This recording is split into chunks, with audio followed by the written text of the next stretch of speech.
Om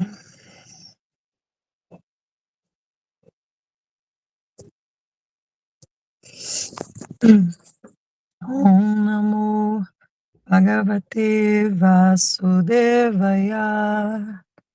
Om Namo Bhagavate Vasudevaya. Om Namo Bhagavate Vasudevaya. Canto 1, capítulo 7. O filho de Drona é castigado. Verso 47.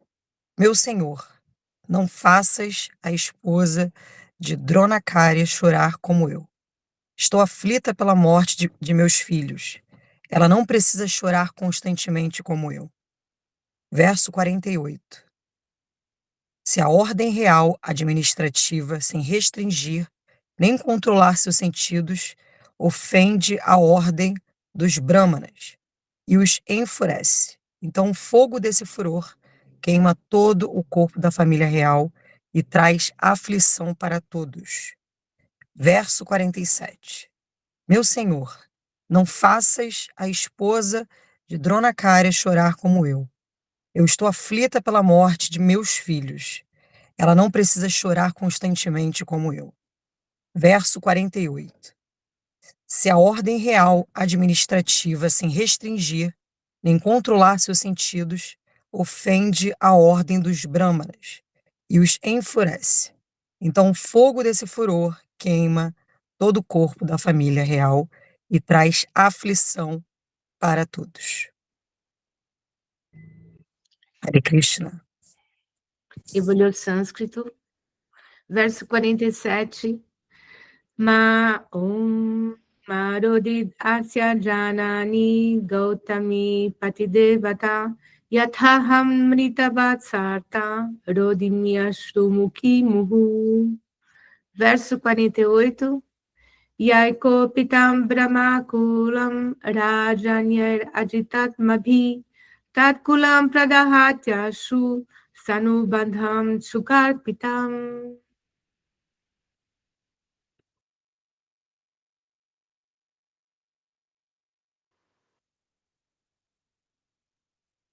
Om Bhagyanatimirandhasya Gyananjana Shalakaya Chakshurun Hina Tasmai Shri Gurave Namaha. Om Hare Krishna, Krishna Krishna, Hare Hare, Hare Rama, Rama Rama, Hare Hare. Om.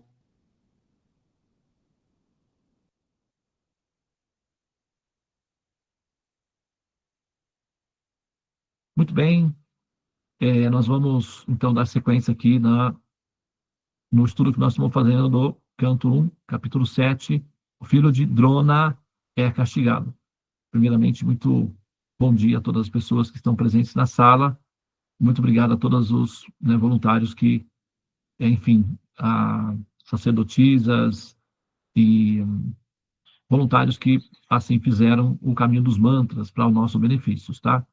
Mas vamos lá, então, agora aqui, analisar o verso. Veja bem. Aí nós estamos ouvindo a fala, da Draupadi, que é uma rainha, ok? E ela está, então, dando argumentos para Krishna e para Arjuna. Na verdade, ela está dando argumentos para o marido dela, que é o Arjuna, e Krishna está presente ouvindo os argumentos, tá? Os argumentos dela são argumentos verdadeiros, são argumentos honestos, que revelam a grandiosidade da compaixão, da capacidade de perdoar e da empatia dessa pessoa. Revela a espiritualidade, o nível de espiritualidade da Draupadi, que é a rainha védica. Olha o que ela diz: meu senhor, não faças a esposa de Dronacharya chorar como eu. Por quê? A esposa de Dronacharya é a mãe de Ashwatthama, que foi o assassino dos filhos. Então, se o Arjuna, que é o marido dela, matasse Ashwatthama, ele estaria produzindo aflição e sofrimento em uma mãe. Então, ela está dizendo aqui o seguinte: 2 erros não fazem um acerto. Ashwatthama matou meus filhos, eu já estou triste, estou sofrendo. Mas a dor da mãe dele não vai resolver a minha dor. Então, ela está preocupada com o impacto que isso vai causar na outra mãe. Então, ela está pensando como mãe. Ela está, assim, avaliando a questão como mãe. Isso tem a ver com a, assim, a característica da natureza da compaixão dessa mãe em relação a outra mãe. E isso é absolutamente válido. Deve ser levado em consideração. Todavia, o quadro, do ponto de vista de quem está emocionalmente envolvido, é diferente do ponto de vista de quem está fazendo uma análise sistemática ou uma análise imparcial da situação. Veja bem, Ashwatthama era um soldado na guerra. Então, uma mãe, ela naturalmente, quando o soldado vai para a guerra, ela já está mais ou menos preparada para a perda desse filho. Quando vem a notícia de que o filho morreu, ela sofre, mas ela já estava mais ou menos, vamos dizer assim, sabe, sabendo que essa possibilidade era alta, né? E um adulto, um filho adulto, quando morre, produz, claro, um efeito, sim, sobre a mãe fica triste, mas é muito diferente de uma criança. Quando uma mãe pede uma criança, é muito diferente de uma mãe quando pede um filho adulto. Toda mãe sofre, mas o impacto do sofrimento de uma mãe que pede um filho, criança, é muito maior, evidentemente, de uma mãe que pede um filho adulto, tá? Outra coisa, uma mãe que pede o seu filho que morreu de maneira natural, né, por um problema de saúde, etc., ela se fica mais resiliente, ela se conforma com essa realidade com mais facilidade. Ela chora, ela fica triste, mas ela se conforta mais facilmente. A resiliência, ela se recupera com mais facilidade. É diferente de uma mãe que perdeu seu filho por brutalidade e por violência. A dor é mais persistente, ela demora mais tempo, tá? E uma mãe que perde um filho que morreu, por exemplo, por confronto com a polícia. Então, uma mãe, isso acontece no Brasil, nos países da América Latina, enfim, por aí acontece. O filho vai fazer alguma coisa errada, vai assaltar um banco, né? E no confronto com a polícia, o filho é alvejado e morto. Essa mãe fica sabendo. Ela chora, ela fica triste, mas ela entende que aquilo foi justo.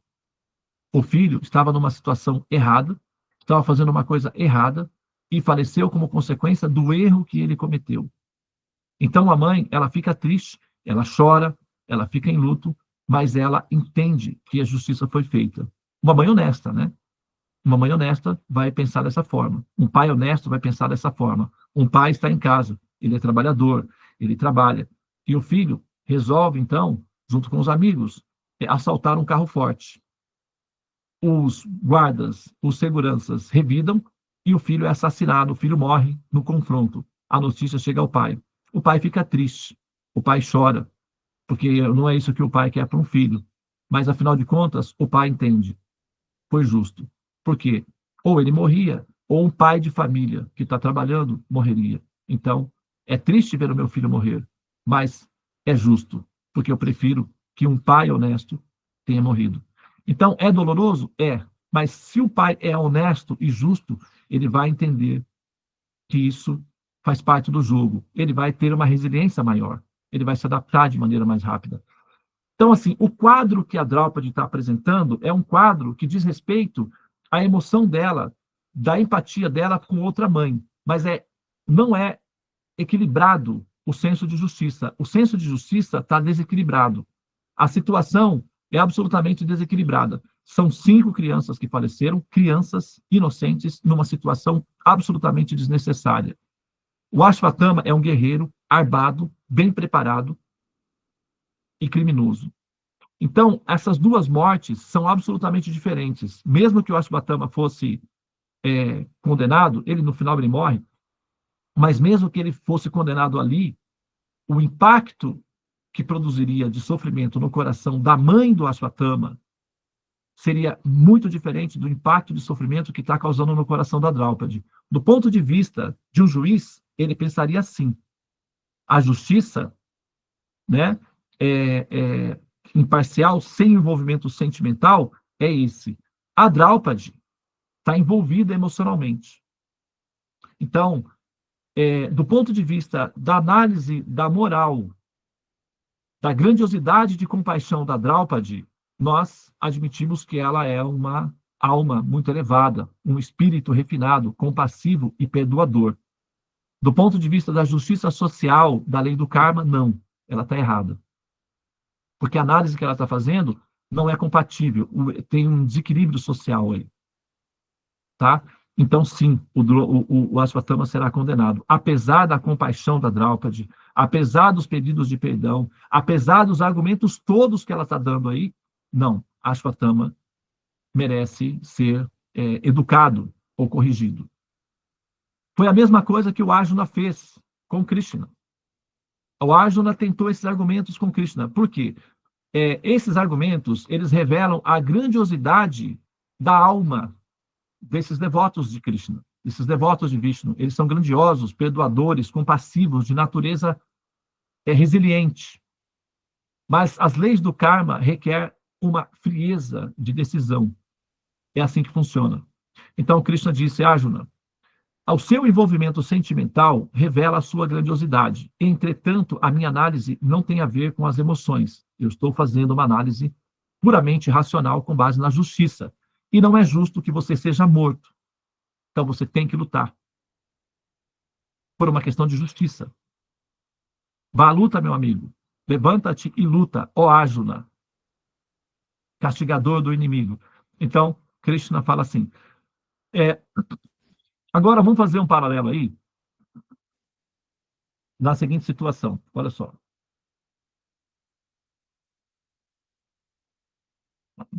As leis do karma, né? Como funcionam para nós as leis do karma. Né? Às vezes nós nos perguntamos assim: onde está Deus que não vê essas coisas? Né? Um argumento ateu que é muito comum utilizado pelos pensadores céticos é o seguinte: duas pessoas estão no mesmo lugar. Um é um pedófilo violento e o outro é uma criança, um jovem adolescente. Vamos colocar, nem uma criança, vamos pôr um jovem adolescente. Né? Esse pedófilo violento vai sequestrar esse jovem, vai violá-lo sexualmente e depois matá-lo. Então, o argumento que se dá é que Deus dá o livre-arbítrio. Deus não interfere no livre-arbítrio.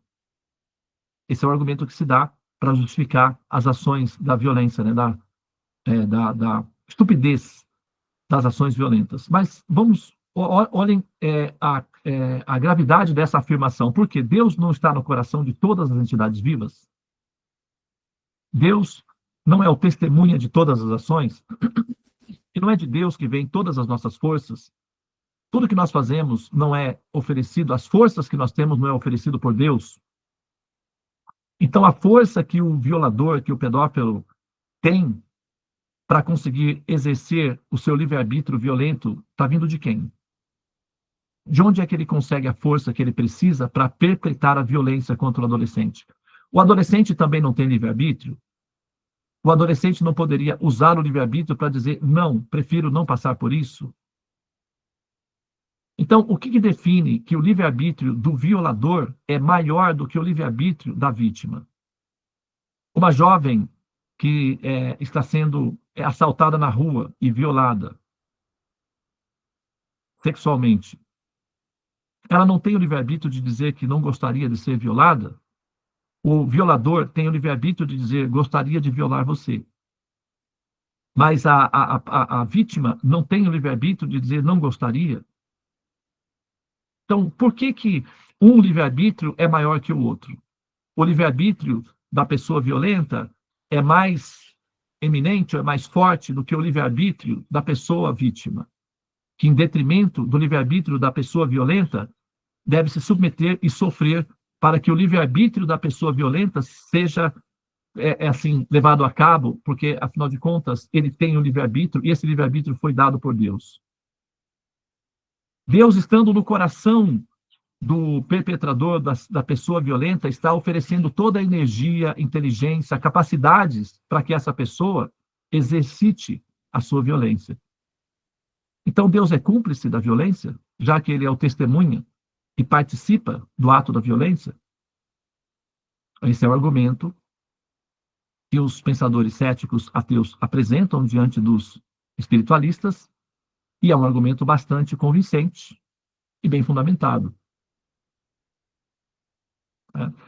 Então, acontece que as leis do karma, a criação, o fenômeno da criação, ele não necessita necessariamente que a testemunha suprema ou a pessoa suprema esteja absolutamente envolvido em todas as ações e reações. Por quê? Se Deus é amor, se Deus é compaixão pura, naturalmente ele vai sentir aflição daqueles que sofrem e vai sentir uma certa aversão daqueles que são violentos. É assim ou não? Você, por exemplo, quando você olha no espelho, se você, olha para si mesmo e diz: você é uma pessoa boa, eu confio em você. Inclusive, se alguém estiver maltratando um gatinho, maltratando uma criança, ou destratando uma pessoa idosa, o que você faz? Você fica indignada, não fica? Você vai interferir, não vai? Então, se Deus está vendo isso e não interfere, e você está vendo isso e interfere, então você é superior a Deus? Porque se você vê e interfere, e se Deus vê e não interfere, então quem é superior moralmente? Você ou Deus? Então, se Deus está vendo os sofrimentos da humanidade, se Deus está vendo o sofrimento das pessoas e permite que esse sofrimento aconteça, então ele tem compaixão? Se ele tem compaixão, por que ele não interfere? Porque ele pode interferir. Ele tem poder de interferir. E tem compaixão suficiente para querer interferir. Então, se ele tem poder suficiente e compaixão suficiente para interferir e não interfere, então por que o sofrimento continua acontecendo? Qual é a função? Que mistério é esse? Que força é essa que impede o Senhor Supremo de resolver todos os problemas de maneira imediata? Por exemplo, imagina que você é uma mãe. Imagina que você tem uma...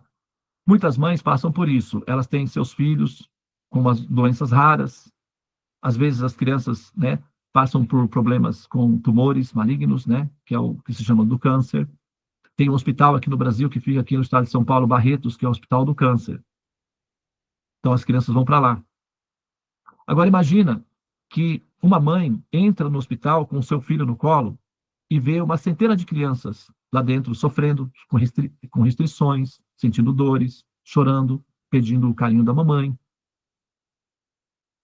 Imagina que essa mãe vê todas essas crianças assim. Imagina que essa mãe tem o poder de libertar todas as crianças das doenças, do problema em si. Tornar todas as crianças saudáveis, a dela e todas as demais. Essa mãe, se tivesse o poder de fazer, faria ou não faria? Se fosse você, se você fosse essa mãe, você libertaria todas as crianças das doenças, inclusive a sua? Faria ou não faria? Se você tivesse o poder de fazê-lo. Faria. Certamente faria.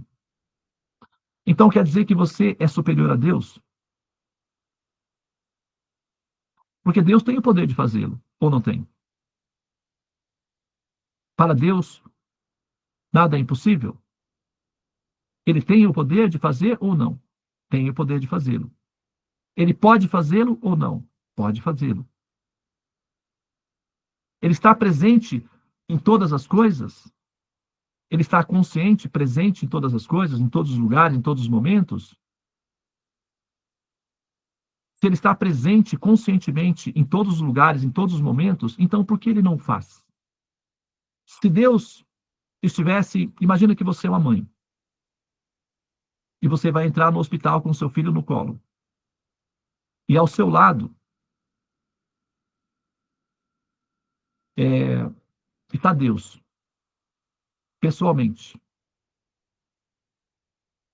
E você tem a vontade de tirar todas as crianças dali, mas você não pode. Então o que acontece com você? Chora. Mas do seu lado está Deus. Ele tem o poder de fazer, tem a mesma compaixão que você quer fazer, o que o impede de fazê-lo?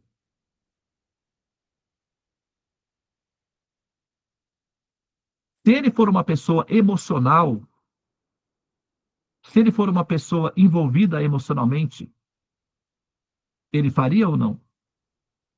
A emoção impulsionaria ele para fazê-lo. Porque se a emoção de compaixão impulsiona você a fazer, devido à compaixão, sendo Deus também compassivo, mesmo que seja somente como você, ele também agiria da mesma forma. Agora, que força é essa que o impede de fazê-lo? Se existe alguma força que o impede de fazê-lo, então ele não é onipotente? Ou ele é onipotente, mas não quer fazer? E se ele não quer fazer, ele não quer fazer por qual motivo? Por insensibilidade? Ou por justiça?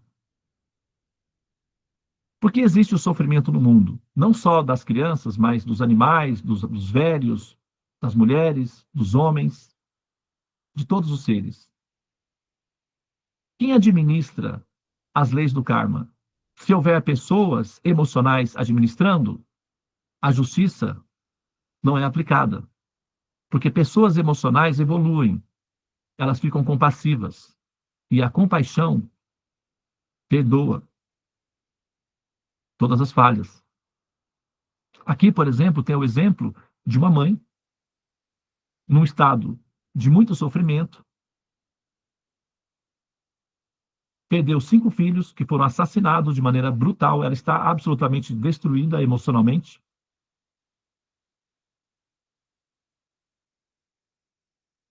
E, devido a esse sentimento de tristeza que ela está vivenciando, ela está, por compaixão à mãe, perdoando o perpetrador da violência. Então, ela não está na sua razão racional, ela está na sua razão espiritual, emocional. E se os demais agirem influenciados por essa razão emocional, o algoz, o criminoso, ficará livre. Isso não é justo nem para com aqueles que morreram, nem tampouco para aqueles que estão livres, porque correm risco de também sofrerem violência desse ser. Então não é justo. Então as leis do karma, elas não são administradas por pessoas.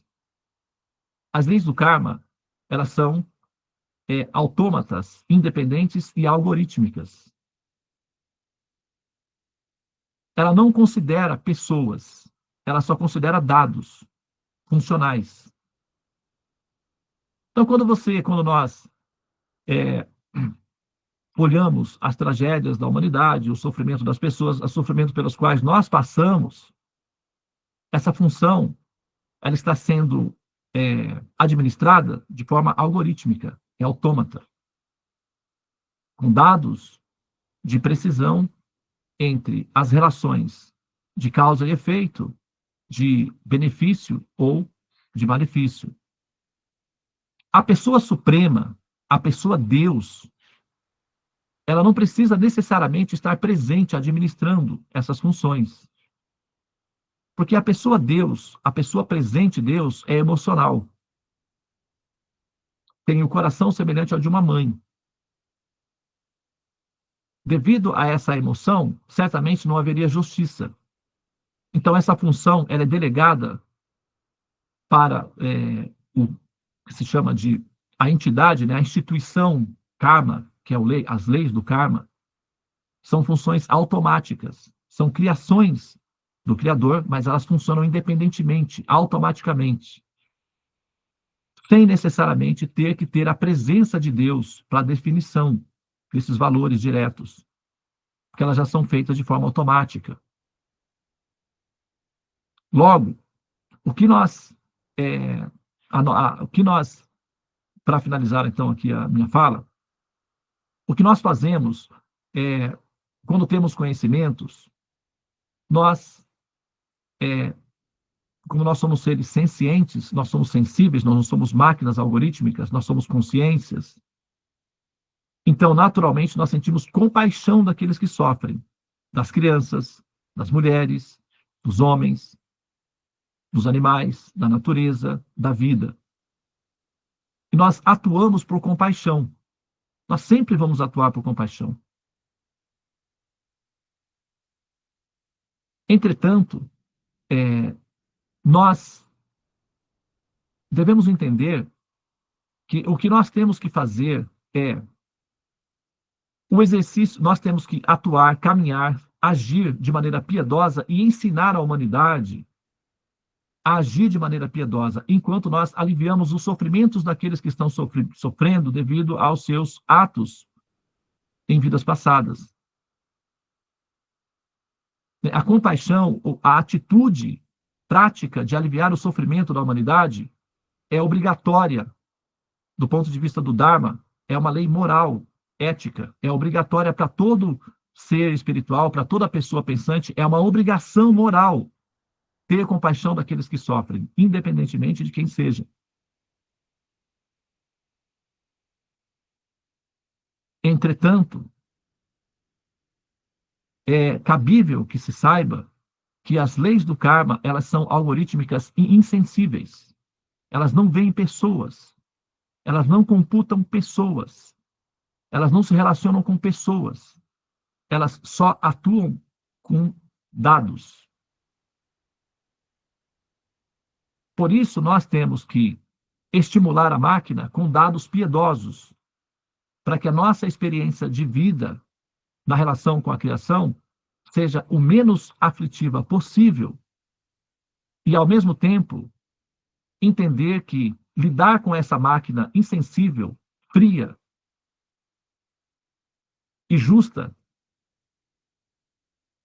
é perigoso, porque nós podemos cometer erros a qualquer momento. E esses erros têm consequências algorítmicas que são administradas por uma máquina insensível, que não vê pessoas, somente dados. A devolutiva é com base em dados e não com base em pessoas. E essa administração não é feita diretamente pelo Criador. Não é necessário que ele esteja presente administrando isso pessoalmente. É como, por exemplo, o prefeito de uma cidade. A polícia vai e prende os jovens no bairro que estão perturbando com o baile. O prefeito da cidade não participa da operação, não precisa participar da operação, mas a operação é realizada pela força policial, que exercita a função de maneira automatizada, com regras específicas, e a operação é realizada. O prefeito, ele pode estar dormindo, de férias com a família, ou fazendo outras coisas. Ele não precisa estar diretamente envolvido nas operações. As leis do karma, elas não necessitam que Deus esteja presente administrando essas funções. O dono do banco, por exemplo, ele não precisa necessariamente administrar o seu depósito. O caixa eletrônico faz isso de maneira bastante racional e eficaz. Você não precisa falar com o dono do banco para fazer a sua transferência bancária. Os dados automáticos do sistema mecânico do banco já faz isso por você, pelo banco e pelo dono do banco. Se você precisa de dinheiro para comprar uma bombinha na farmácia para você respirar, e se você vai ao caixa eletrônico e a situação é urgente, você pode, inclusive, morrer, e você clica os seus dados, e se você não tem créditos no banco, o caixa não vai te dar dinheiro. Ele não vai pensar, ó, que pena, essa pessoa é tão esforçada, ela é tão sincera, e ela está precisando de ajuda.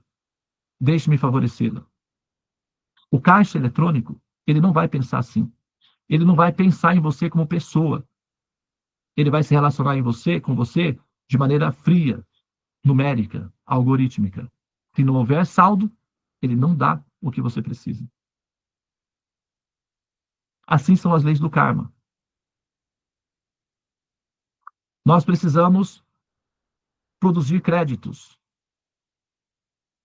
para que a nossa relação com a máquina seja o mais atenuada possível. E os nossos atos de avareza, de mesquinhez, de egocentrismo, gastam os saldos que são produzidos. A avareza, letargia, mesquinhez e violência não são uma boa estratégia para lidar com essa máquina, que é a criação. Estudo das Escrituras são atos piedosos. Caridade são atos piedosos. Atos de compaixão são atos piedosos. As Escrituras orientam que as pessoas sábias e inteligentes atuem dessa forma. Sejam predispostas a aprender sobre o Supremo, predispostas para atos de caridade, predispostas à empatia, à compaixão e ao ahimsa, à não violência. Assim ensinam as Escrituras. Hajam assim, filhinhos. A máquina é insensível. Sejam precavidos. E o mais rápido possível, saiam daí.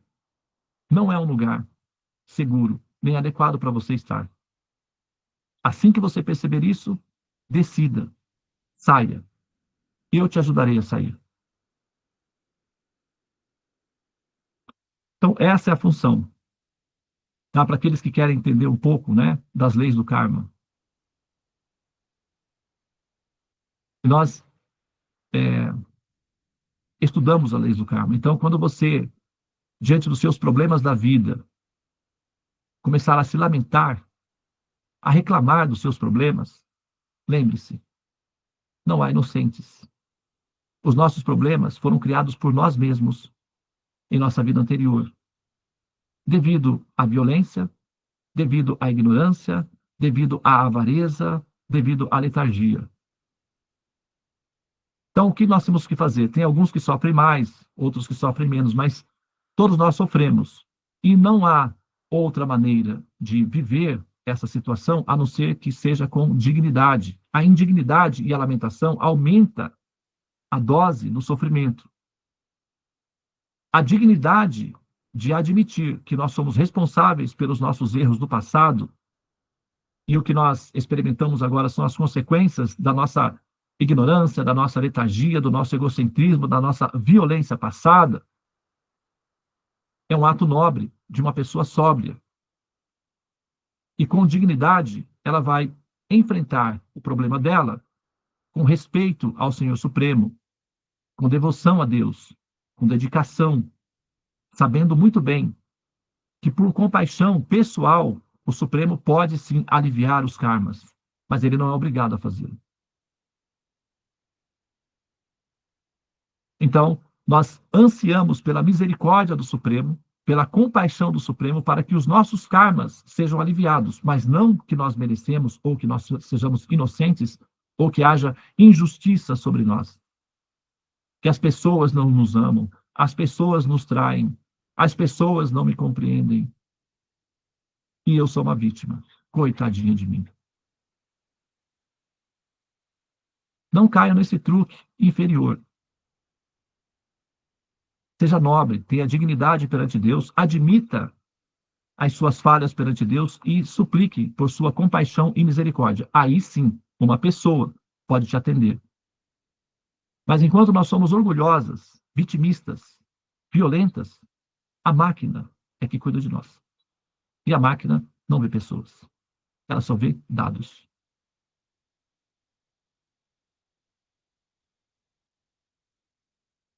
Chama-se karma.